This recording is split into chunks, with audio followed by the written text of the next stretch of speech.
Okay जी, अब हम start करते हैं वाइड कॉम्प्लेक्स टैकीकार्डियाज़। उससे पहले 1 2 3 बस हाई पॉइंट्स है वो याद रखें। जब भी किसी को वेंट्रिकुलर टैकीकार्डिया और साथ माइस्थीनिया ग्रेविस हो, ठीक है, वो पेशेंट जो है जिसको दोनों चीज़ें हों, उसमें जो कॉन्ट्रा इंडिकेटेड ड्रग है वो बीटा ब्लॉकर और क्विनिडीन है, ठीक है। इसके अलावा ये कि जो ब्रॉड कॉम्प्लेक्स टैकीकार्डिया जब हम पढ़ने लगे हैं ना, ठीक है, उसके अंदर विरापामिल नहीं देते होते, और इसके अलावा जो एस्थमा होता है ना उसके अंदर एडिनोसिन नहीं देते होते, ठीक हो गया। ये एक कुछ पॉइंट्स है। उसके बाद आ जाता है वाइड कॉम्प्लेक्स टैकीकार्डियाज़। ये कौन सा, जब आपके पास 120 मिलीसेकंड से ज़्यादा हो जाए, ज़ाहिर सी बात है वो उसका ये देख रहे हो ना बीच में जो क्यूआरएस का जो ड्यूरेशन है वो आपके पास 120 मिलीसेकंड से ज़्यादा हो जाए, ठीक है, तो फिर हम लोग कहते हैं कि ये जो है ना वो वाइड कॉम्प्लेक्स टैकीकार्डियाज़ है। इसके अंदर जो बेसिकली एग्जांपल्स आती हैं वो वेंट्रिकुलर टैकीकार्डिया आता है, टॉर्सिड डी पॉइंटीज एंड वेंट्रिकुलर फिब्रिलेशन आती है। अच्छा, जो आपके पास वीटी होता है यानी वेंट्रिकुलर टैकीकार्डिया, बहुत इंपॉर्टेंट टू रिमेंबर। इसकी ये वाली टिपिकल एक पिक्चर आती है जिसमें जो है ना आपके पास रिदम तो आपके पास रेगुलर है, देख रहे हैं रेगुलर रिदम आ रहा है, ठीक है, लेकिन टैकीकार्डिया है तो इसका मतलब है रेट जो है ना वो 100 से ऊपर होएगा, ठीक है, ब्रेथ्स इसके क्या कहते हैं बीट्स पर मिनट से।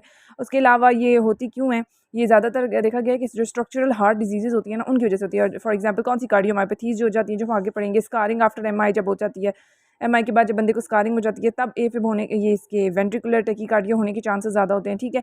और इसकी वजह से अगर ये रहे ना परसिस्टेंटली तो आपके पास सडन कार्डियक डेथ भी हो सकती है। It is one of the cause of that also. Then comes torsades de pointes, बहुत इंपॉर्टेंट है, ठीक है। इसमें जो है ना आपने ये पता होना चाहिए कि होता क्या। टॉर्सिड डी पॉइंटीज में बेसिकली ये वीटी होता है लेकिन ये पॉलीमॉर्फिक किस्म का, तो you can see this is actually typical shape जो बन जाती है, जो उधर से बड़े आ रहे हैं कॉम्प्लेक्सेस, फिर स्मॉल, फिर बड़े, फिर स्मॉल, तो इस तरह करके एक चीज़ बन जाती है।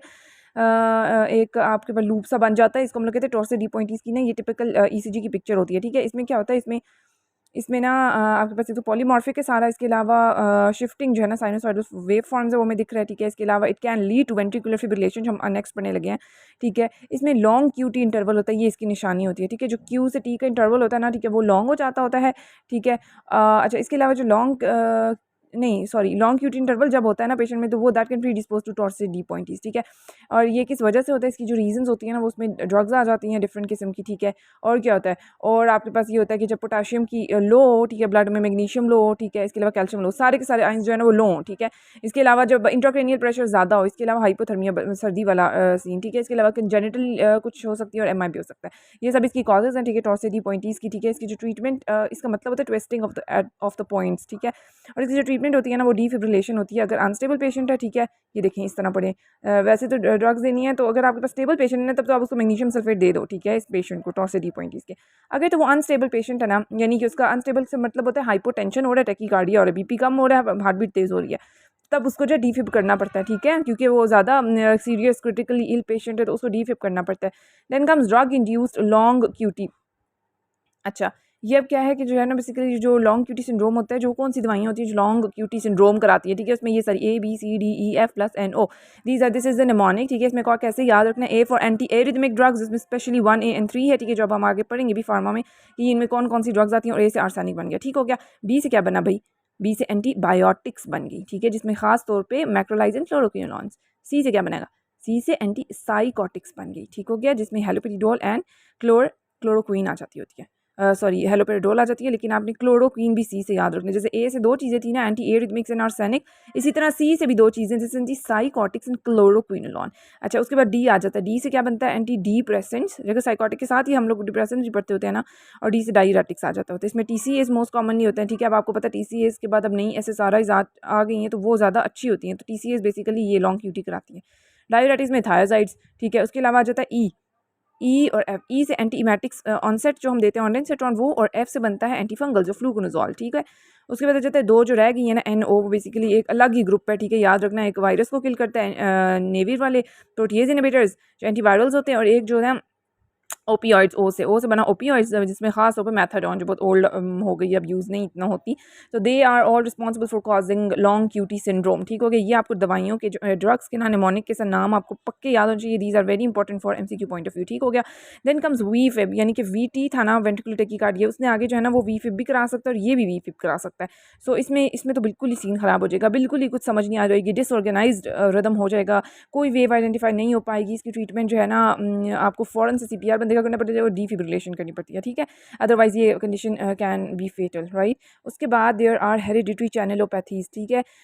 इसमें क्या होता है, इसमें इनहेरिटेड म्यूटेशन होती है कार्डियक आयन चैनल्स की, कुछ आयन चैनल्स होते हैं जब आगे पढ़ेंगे, ठीक है, उनकी, जिसकी वजह से ज़ाहिर आयन चैनल ख़राब होगा तो एक्शन पोटेंशियल ख़राब होंगी, जैसे मैंने पढ़ाया एक्शन पोटेंशियल में कि आयंस का रोल होता है सारा, उसकी वजह से क्या होएगा, उसका एक्शन पोटेंशियल ख़राब आएगा तो वेंट्रिकुलर टैकियार्डियाज के चांसेस ज़्यादा होंगे, उसके बाद सडन कार्डियक डेथ एससीडी के चांसेस ज़्यादा होंगे। अच्छा, सबसे पहले आ जाता है ब्रूगाडा सिंड्रोम और दूसरा आ जाता है कंजेनिटल लॉन्ग क्यूटी सिंड्रोम। जो ब्रूगाडा उसमें सोडियम याद रख लेना और दूसरे वाले में पोटेशियम याद रख लेना, ये एमसीक्यू एक।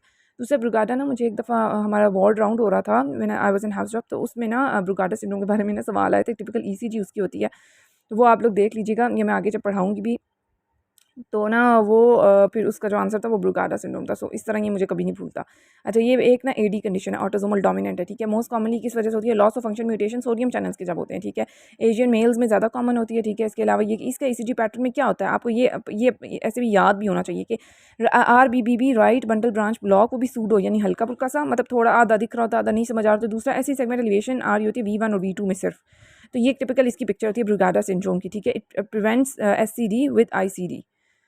अच्छा, आपने अगर इसको प्रिवेंट करना है तो आपने प्रिवेंट अगर करना है ना सडन कार्डियक डेथ को, तो वो आपने इंट्राकार्डियक डिफिब्रिलेटर यूज़ करेंगे ना, डिफिब करने से ही बेसिकली इसकी सडन कार्डियक डेथ अवॉइड हो सकती है, ठीक है। उसके बाद next one is congenital long QT syndrome, जो पोटेशियम की वजह से है, जैसे याद रखना है, ठीक है। It is due to the loss of function mutation of the potassium channels, और पोटेशियम हमेशा रीपोलराइजेशन में काम आता है तो उसको अफेक्ट करेगा।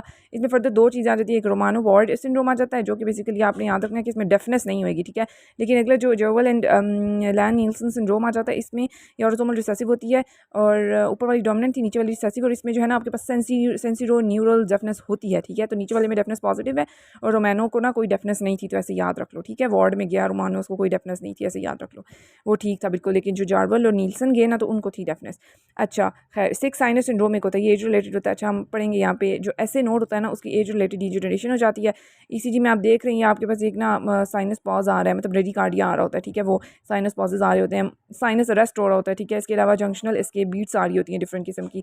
अच्छा, तो ये बेसिकली आपके पास होता है सिक्स साइनस सिंड्रोम, जो एज रिलेटेड ऐसे नोड की डी जनरेशन की वजह से होता है। Then comes the conduction blocks. अच्छा, what happens in the conduction blocks, ये बेसिकली जो हम लोग कहते हैं ना हार्ड ब्लॉक्स होते हैं सारे के सारे, वो आपको बताए गए और ये इतने इंपॉर्टेंट है, I can not even emphasise more on it, कि ये इतने एमसीक्यूज में पूछे जाएँ, जिस लेवल का एमसीक्यू एग्जाम होना, ये तो आपके पास पूछे ही जाते हैं, स्पेशली दीज टू ना, जो अभी मैं आगे पढ़ाऊंगी। सो सबसे पहले आपके पास एट्रियोवेंट्रिकुलरी ब्लॉक होते हैं हमेशा, तो फर्स्ट डिग्री आपके पास कौन सा होता है, मतलब अभी हल्का फुल्का सा सीन हुआ है। पीआर इंटरवल हमेशा ब्लॉक्स में प्रोलॉन्ग ही हुआ होता है, ठीक है। और इसका क्या मतलब है कि 200 मिली सेकेंड से ना ज़्यादा हो जाएगा। तो एक वो 120 का फिगर याद रखना है, जो पीछे QRS का बताया था, जब आपके पास नैरो कॉम्प्लेक्स की गाड़ीज होती है तो 120 मिली सेकेंड से कम होता है, जब वाइड होएंगे ज़ाहिर है वो 120 से ज़्यादा होएगा, ठीक है। एक वो पॉइंट याद रखना है। अब यहाँ पे पॉइंट 200 याद रखना है, ठीक है, कि जो ब्लॉक्स होते हैं ना उनमें 200 से ज़्यादा जो है ना पीआर इंटरवल आ रहा होता है। ट्रीटमेंट कोई नहीं करते अगर आपके पास बिनाइन और एसिम्प्टोमेटिक होता है। अच्छा, उसके बाद आ जाता है, ये फर्स्ट डिग्री था। Then come second degree AV block, which is very important. इसमें ना आपके पास एक होता है मोबिड्स, मोबिड्स की दो टाइप्स हैं, ठीक है, सेकंड डिग्री में। उसके बाद थर्ड डिग्री आएगा, ठीक है। अच्छा, मोबिड्स टाइप 1 एंड टाइप 2 ये दोनों सेकंड डिग्री ब्लॉक होते हैं। अच्छा, 1 वाले को ना वेंकी बैक भी बोलते हैं, ठीक है। 1 से याद रखना, 1 एंड वेंकी बैक दोनों सेम सेम वर्ड्स हैं। इसमें क्या होता है 1 में, ये पक्का अभी इधर से ही आपने याद करके जाना है, ठीक है।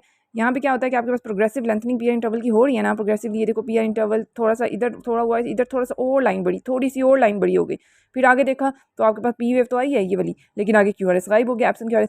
तो आपके पास ये प्रोग्रेसिवली पीआर इंटरवल प्रोलॉन्गेशन होती है until a dropped beat occurs, ठीक है। ये नहीं कि पी वेव आएगी उसके आगे QRS नहीं आएगा, कॉम्प्लेक्स नहीं होगा, फॉलो कर रहा होगा। देन आपके पास जो इसमें आर इंटरवल आ रही होती है ना, वो रेगुलरली इरेगुलर होती है, वो भी दिख रहा है, ठीक है। इसकी ट्रीटमेंट भी अभी आपने कुछ नहीं करनी होती है, यूजुअली ये सिम्टोमेटिक ही होता है, ये जो टाइप 1 मोबिड्स वेन की बैक है ना। अगर सेकंड की बात करें मोबिड्स टाइप 2 वेन की बैक, अब जैसे आगे जा रहे हैं सिवियरिटी बढ़ रही है ना, सिवियरिटी, तो इसमें क्या होता है कि ड्रॉप्ड बीट्स आना शुरू हो जाती हैं। You can see that there is a complete dropped beat, ठीक है, या पी वेव एब्सेंट QRS। फिर अच्छा, इसमें ना वो प्रोलॉन्ग नहीं कर रहा, जैसे यहाँ पीआर इंटरवल छोटा फिर थोड़ा सा और बड़ा फिर थोड़ा सा और बड़ा, इसमें नहीं होता, ये याद रखना है बस, ठीक है। इसमें बराबर का होता है पीआर इंटरवल सारे के सारे, ठीक है।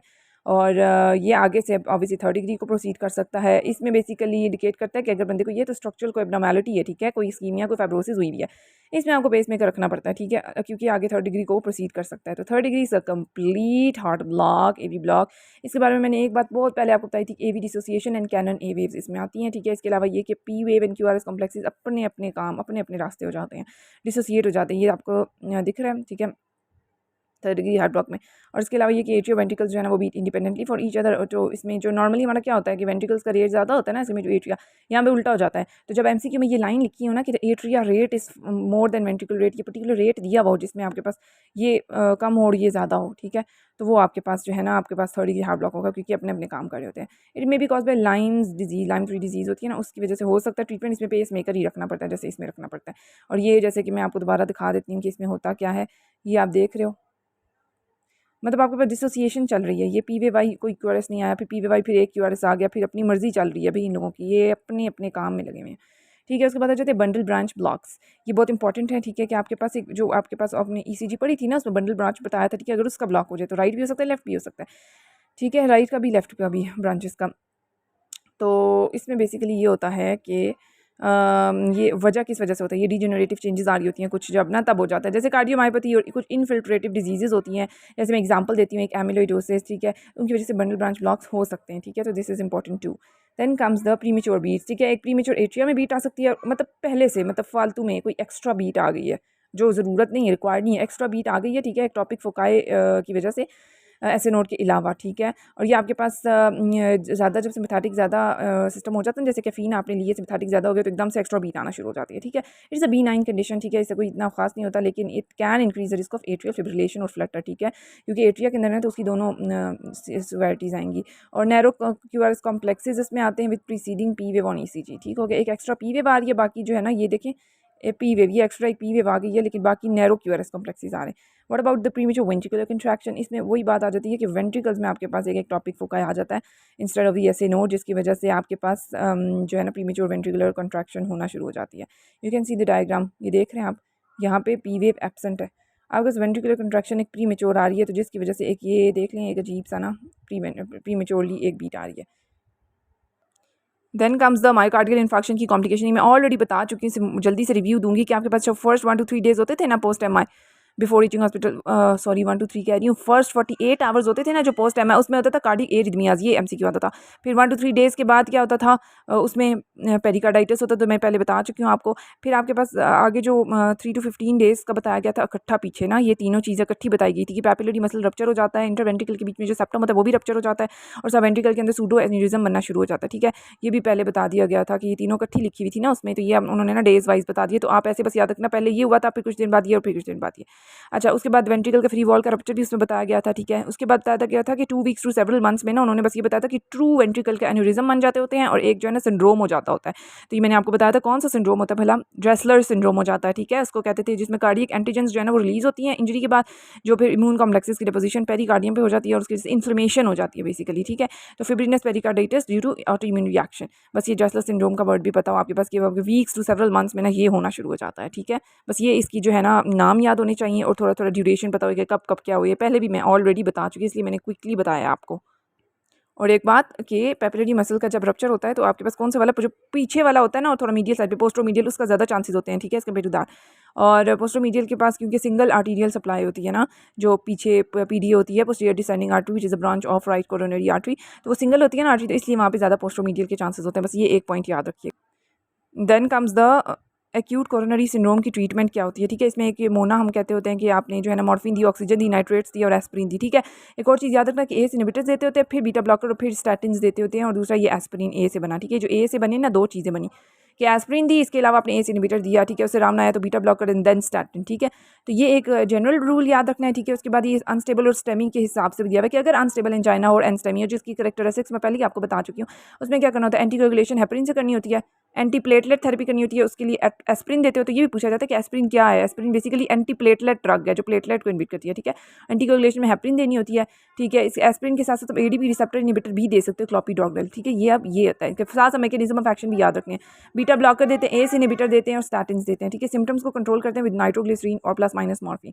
अगर तो स्टेमी आ जाए which is a dangerous condition, ठीक है, विच कैन लीड टू आगे जो है ना, मतलब दिस इज एमआई एक्चुअली, तो इसमें जो है ना रिपरफ्यूजन थेरेपी ही करनी पड़ती है विच इज़ मोस्ट इंपॉर्टेंट। तो आपसे कोई भी वार्ड्स वगैरह में कहीं भी सवाल हो सकता है कि आपका स्टेमी की क्या ट्रीटमेंट है, तो नंबर 1 इज पीसीआई अगर हॉस्पिटल में आपके अवेलेबल है, that is percutaneous coronary intervention, ठीक है। This is also this is basically the reperfusion therapy, ये नंबर 1 पे आती है, ठीक है। इट इज प्रेफर्ड ओवर फिब्रिनोलाइसिस जो कि ड्रग के थ्रू करते हैं। अगर तो राइट वेंट्रिकल भी अफेक्टेड है ना, यानी आरसीए की ऑक्लूजन हुई है, तो सपोर्ट करना है हम लोगों ने वीनस रिटर्न या प्री लोड को to maintain the cardiac output, यानी कि हम लोगों ने साथ आईवी फ्लूइड्स भी देने हैं, लेकिन आपने नाइट्रोग्लिसरीन इसमें अवॉइड करनी है। क्यों? क्योंकि ज़ाहिर है नाइट्रोग्लिसरीन इज़ अ वेज़ोडाइलेटर, वो नीचे से डायलेट कर देगी, प्री लोड को कम कर देगी और फिर हार्ट पे कम जाएगा। तो हमने तो प्री लोड को ज़्यादा कराना है, वीनस रिटर्न ज़्यादा कराना है, ताकि जो है ना हमारा काम जो है ना वो अच्छा हो सके। ओके, नेक्स्ट हम लोग जो है ना वो नेक्स्ट लेक्चर में पढ़ेंगे कार्डियोमैपथीज़ को हम लोग नेक्स्ट कवर करेंगे इंशाल्लाह। वीडियो लंबी हो रही है।